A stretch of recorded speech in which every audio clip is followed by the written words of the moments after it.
तो गरीब हवा तोरो के कांटेक्ट दिया जाता है। हेलो हमने के गरीब के बेटा है। कोई गरीब में हर एक वर्ग में गरीब होला। ता हम रहुआ लाइक अलग सिद्धांत के यूट्यूबर है।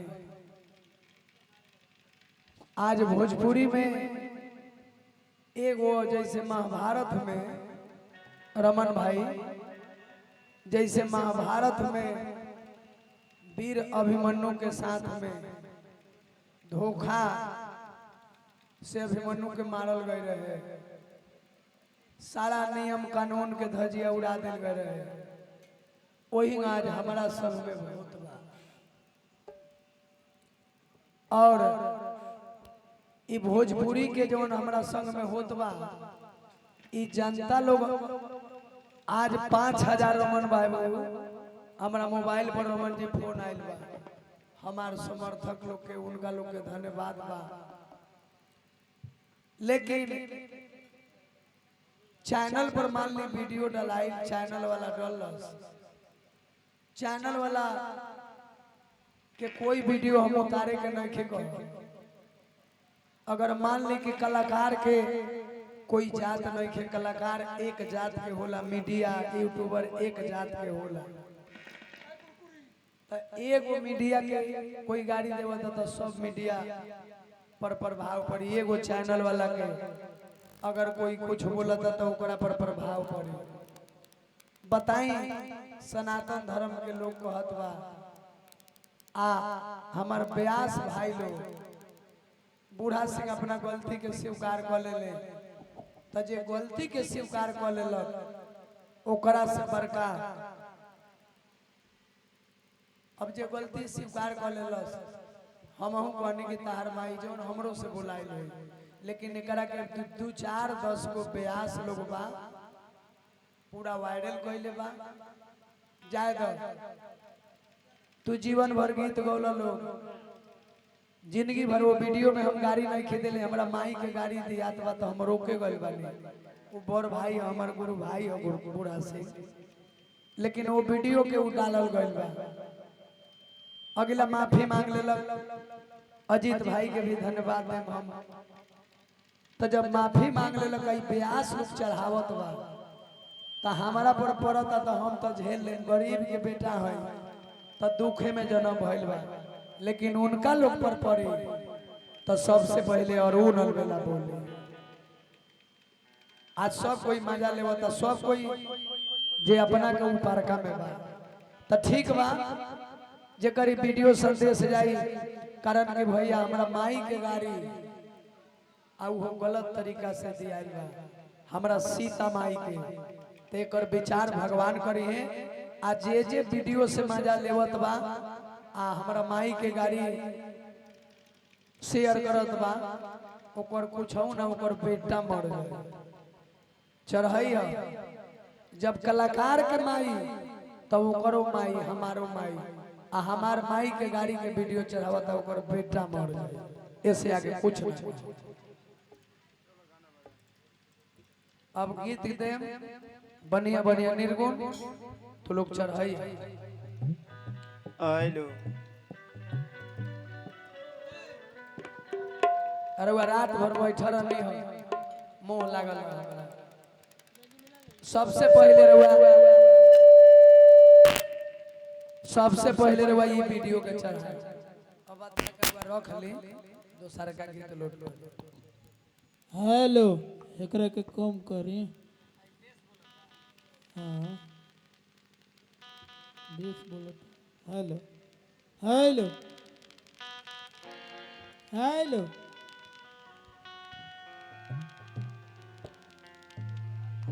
बजावा। हेलो चालू कोइले बारे के बंद कोइले बा। ठीक बा, अभी रख ला तनी गाना बजाना हो गए। कबो कबो प्यार में बाप रे बाप। अभी मनीषा राज जी सुननी हो, हाँ बहुत लोग इनका फेसबुक पर मनीषा लिखले बा। हमारा देखो गरीब के बेटा के लोग मजाक उड़ावे। जय प्रकाश नारायण के लाठी, नीतीश चाचा, रामविलास चाचा, लालू यादव खैले इंटरनेशनल नेता हो गए। तो हमरो पर शोषण होत बा के उस शोषण के सुनवैया जहिया मिल जाई तहिया खुद हर हिसाब ले ली। ए पर एगो हम गीत गायब, जब वक्त खराब हो जाला तब कैसन लोग भेटाला। हेलो तनी बेस बंद करी आ ट्रेबल दे, बेस बंद करके टोन दे। हेलो आबो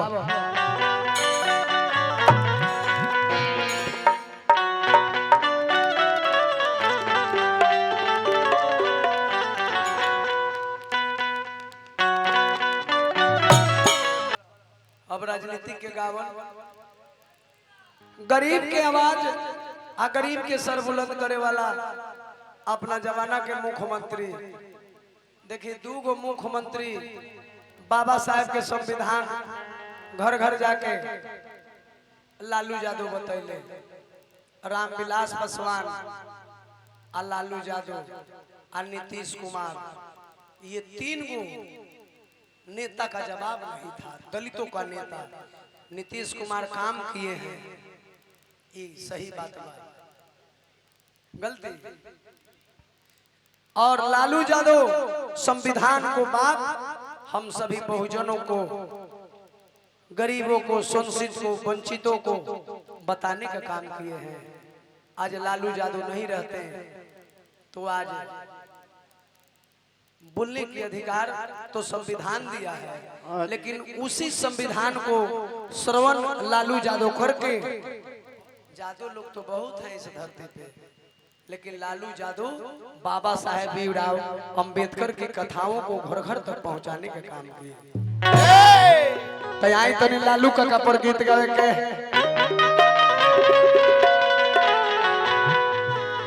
तैयार कर।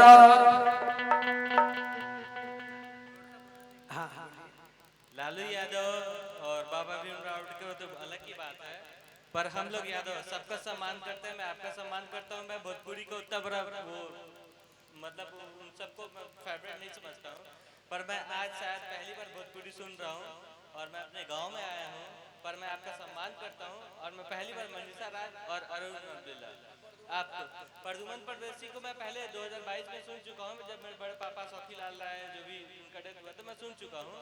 पर मैं अभी जो आया हूँ मैं सिर्फ आप दोनों के लिए आया हूँ। और इस बात वो सब ये बात अलग है, मैं इस चीज का वो नहीं करता हूँ, समर्थन नहीं करता हूँ, पर मैं आपका सम्मान करता हूँ। तो कोई लेते देगे पदनी भौजी एगो डाफरा सुनावल जा, एगो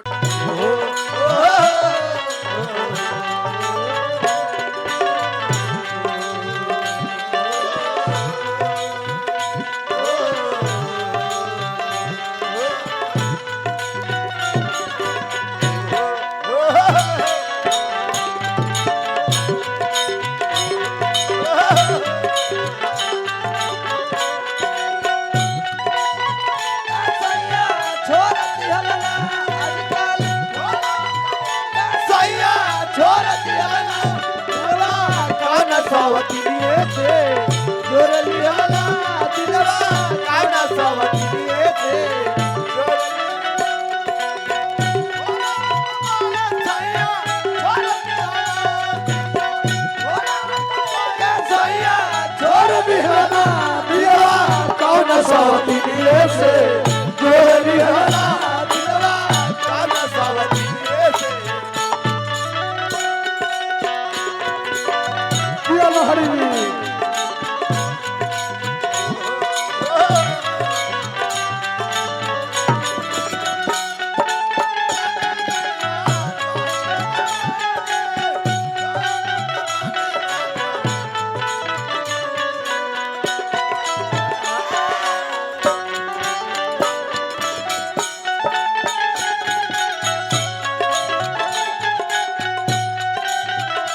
जोर दिहले ना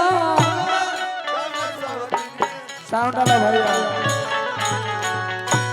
तनी लेवल उठावा निर्गुण भजन गावे के बा तनी लेवल के उठावा